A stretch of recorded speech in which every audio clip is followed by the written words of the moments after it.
उजनी समांतर जलवाहिनीचं काम काही टप्प्यामध्ये पूर्ण झालं असून बरंचसं काम अजून बाकी आहे, परंतु या मुसळधार पावसामुळे हे काम पुन्हा लांबणीवर पडलंय. उजनी धरण पूर्ण क्षमतेनं भरण्यापूर्वी समांतर जलवाहिनीचं काम पूर्ण करण्यासाठी महापालिका प्रशासनाची धडपड सुरू आहे.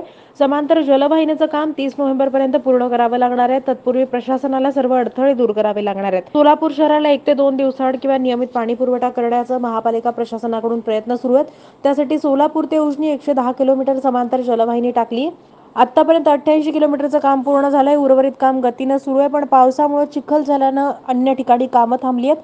पावसामुळे कामाला अडथळा येऊ नये म्हणून महापालिकेचे अधिकारी सुरुवातीला काळी माती असलेल्या ठिकाणचं काम पूर्ण करतात. समांतर जलवाहिनीचं काम पूर्ण झाल्यावर सोलापूर शहराचा पाणी पुरवठा सुधारेल असा विश्वास अधिकाऱ्यांना आहे. नोव्हेंबरपर्यंत काम पूर्ण अपेक्षित असून धरण पूर्ण क्षमतेनं भरण्यापूर्वी जॅकवेलचं काम पूर्ण केलं जात आहे. उजनी ते आडेगाव मार्गावरील शेतकऱ्यांना जलवाहिनी थांबवली असून मोबदला अधिक मिळावी अशी त्यांची मागणी आहे.